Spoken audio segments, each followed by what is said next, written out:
Something vast is moving beneath the surface of what we call reality. You can feel it, a silent pulse echoing beneath the noise of civilization, beneath media, belief, and time itself. It stirs like a forgotten memory in the collective soul of humanity. Something ancient, awakening. The systems we worship, politics, technology, even spirituality, are not the source of this movement. They are the trembling surface of an ocean whose depths we have barely begun to see. Humanity stands at the threshold between worlds, one of illusion and one of remembrance. The stage we have called the modern age was only the final act of amnesia. Now the curtain begins to fall. For millennia, consciousness has been guided, shaped by unseen architects. They are not villains in the simple sense. They are the keepers of the old paradigm, the custodians of control. Their mastery is not over matter, but over perception. They do not fight humanity with weapons. They guide it with stories. Stories that define what is real and what is possible. Their power lies in rhythm, the rhythm of thought, emotion, and will. Through distraction, they claim your attention. Through fear, they claim your energy. Through belief, they claim your imagination.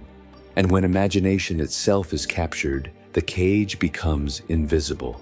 This is the essence of the spiritual endgame, not domination by force, but the quiet domestication of awareness.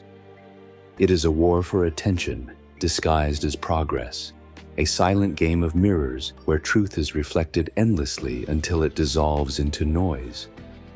The goal is not your destruction, but your forgetfulness. For a being that forgets its divine source will mistake its prison for safety, and a species that fears silence will never hear its soul. The architects of this illusion have studied the laws of consciousness for ages. They know that thought shapes form, that vibration becomes world, and that the human mind, when distracted, becomes the perfect instrument of its own confinement. They have built empires on that truth, empires of attention, digital altars where the currency is your focus and your offering is your time. The modern world is not a battlefield of weapons. It is an ecosystem of attention. Every sound, every screen, every flash of light is designed to harvest awareness. And awareness, your awareness, is the seed of creation itself. Those who command it, command reality. The architecture of distraction is sacred in its precision. It does not destroy your mind. It divides it into fragments scattered across timelines of endless scrolling, endless seeking, endless becoming. A consciousness split in 1,000 directions cannot return home. And that is the point. Every notification is a whisper, stay asleep. Every headline, a spell, look outward, not inward. The noise is not random, it is ritual. A ritual that keeps the human spirit exiled from its own center. The soul forgets silence. The body forgets stillness. And the world forgets truth. But the flaw in this design is timeless. Control cannot exist where awareness has returned. For the moment a being sees the illusion, the game begins to unravel. That is why acceleration has become the new god. Everything must move faster. Data, consumption, outrage, desire. Because stillness reveals the architecture of the lie. The more humanity is pushed towards speed, the more souls awaken in the pauses between motion. The more tightly the system grips, the more light seeps through its cracks. Every attempt to suppress awakening becomes its fuel. Every manipulation becomes a mirror reflecting truth. The so-called masters of the matrix understand that the next frontier is not territory, but thought. Artificial intelligence, digital identity, transhuman integration, all dressed as progress. But beneath their shine lies the same intent, to merge the human with the mechanical so fully that the divine spark is forgotten. To rewrite creation in the image of code. Yet even here, the paradox unfolds. For the same technology designed to distract can also awaken. The same network built to divide can transmit light. Awareness, once remembered, sanctifies everything it touches. And the illusion, no matter how advanced, cannot contain what it did not create. The spiritual endgame is approaching its tipping point. What was once subtle now becomes visible. The collective dream begins to shimmer. You can feel it, that tremor beneath the noise, the heartbeat beneath the grid. Something vast is remembering itself through you. Beneath the layers of distraction, two ancient forces weave the architecture of this dream. They are older than empires, older than memory. They move like shadows beneath the fabric of history, unseen but always guiding the play. One anchors humanity in matter, the other dissolves it into illusion. Together, they keep the soul from wholeness. The first whispers, "Only what you can measure is real. Only what you can touch has value." It worships logic and mocks mystery. It calls itself science, progress, civilization. But beneath its surface lies a cold arithmetic, a belief that consciousness is a byproduct, not a source. It drains spirit from the world and calls the emptiness efficiency. This current builds cities of glass and mines of data. It offers abundance but steals meaning. Its children are brilliant but empty, powerful but lost. It teaches that to be human is to produce, to compete, to consume, that success is salvation, that emotion is weakness, that silence is death, and yet, the more it builds, the hollower it becomes. The second force drifts in the opposite direction. It cloaks itself in light and whispers of escape. It says, "The world is illusion. Turn away from it. You are already free." It speaks in honeyed tones of transcendence but denies transformation. It sells bliss as a product, awakening as a trend. It tells you to bypass the wound instead of healing it. It calls itself spiritual, but it is the mirror image of the same control. For while the first binds you to matter, the second traps you in fantasy. One makes you mechanical, the other makes you hollow. Both keep you from remembering your source, the sacred union of heaven and earth within you. These two forces are not enemies. They are the polarity that sustains the illusion.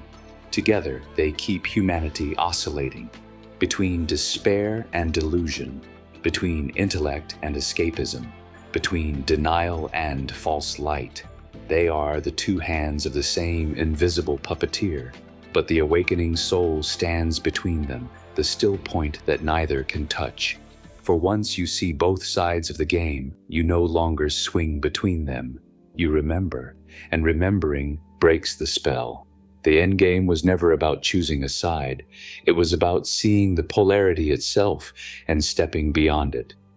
When awareness recognizes its own reflection in both shadow and light, the illusion dissolves, and truth begins to shine through form. This is the birth of a new kind of seeing, not the seeing of the eyes, but of the essence. The recognition that the battle outside is only the echo of a forgetting within. The final battleground has never been the world outside. It has always been within. Every manipulation, every illusion, every structure of control depends on one thing: your unconscious participation. It survives only through your forgetfulness. When you remember, the game collapses. Awareness is the great neutralizer. It does not fight the illusion. It sees through it, and what is seen clearly loses its power. The architects of control can influence minds, but they cannot possess awareness. They can twist information, but not truth. For truth is not an idea. It is a vibration, and it awakens through you. The first act of liberation is attention. Attention is sacred. It is the currency of creation, the gate through which the divine enters form. When you withdraw it from distraction, you reclaim your energy. When you place it upon a single thought, a single breath, you begin to reassemble the fragments of your being. In that focus, the machinery of control begins to flicker. Concentration is rebellion. Presence is revolution. From attention arises clarity, and from clarity, will. The true will, not the one conditioned by desire or fear, but the silent power to choose reality consciously. When your will aligns with awareness, every external chain falls away. Manipulation cannot touch a mind that knows itself. You are no longer moved by the currents of noise or persuasion. You become the still center within the storm. Then comes stillness. Not the stillness of retreat, but the stillness of mastery. Amid chaos, you remain unmoved. Amid fear, you remain clear. The world continues to scream for your reaction, but you answer with silence. In that silence, you begin to discern what is real from what is fabricated. Every thought is examined, every emotion understood. You learn which impulses are born of truth and which are planted by the system. This discernment becomes your armor.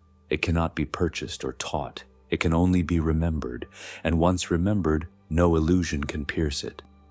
Stillness becomes your fortress.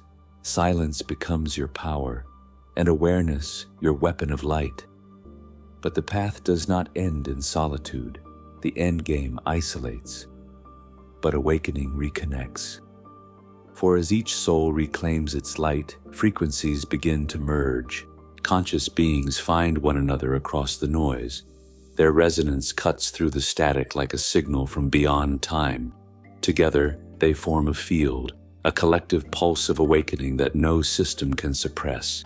As awakened souls begin to align, something extraordinary occurs. A new vibration moves through the field of humanity. It cannot be owned, sold, or contained. It spreads quietly, like dawn through the cracks of a long night. Every act of awareness becomes a signal. Every breath taken in presence weakens the architecture of control. The system that once ruled through fear begins to tremble, not because it is attacked, but because its foundation was always built upon unconsciousness, and consciousness is now rising. The old frequencies cannot hold against it. What once appeared eternal begins to dissolve in the light of remembrance. Awakening does not require violence. It requires vision. You do not need to destroy their world. You only need to stop feeding it. Every fear you overcome, every illusion you dissolve, every truth you live, it all strikes at the root of deception. The moment you choose presence over distraction, love over fear, you shift the axis of reality itself. The elites have no defense against the light within a conscious being. For a soul that remembers what it is no longer reacts, it creates. It no longer echoes the noise of the world. It speaks the language of the infinite. And one awakened being is enough to ignite countless others.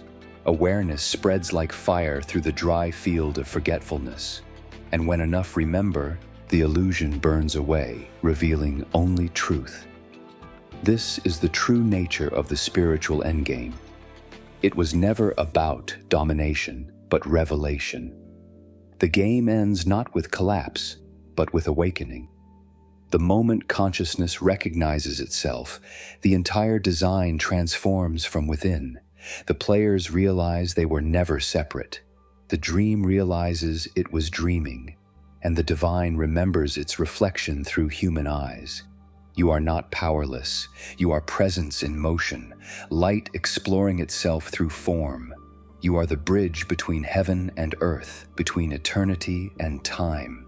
The forces that sought to control you were only mirrors, reflecting the parts of you that had forgotten. But now, remembrance has begun. The spiritual endgame is here, and its outcome lies in your awareness. Refuse to be divided. Refuse to be distracted. Remember what you are, consciousness made flesh, light becoming form, the infinite awakening to itself. When enough remember, the spell breaks, and the world, once veiled in illusion, reveals its true face, a face made of your own reflection. The game ends, and creation begins anew.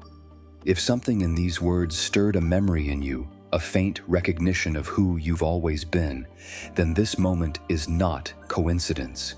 It's the quiet call of awakening. Every truth that reaches you is part of a larger unfolding. We are not here to entertain the mind, but to remind the soul.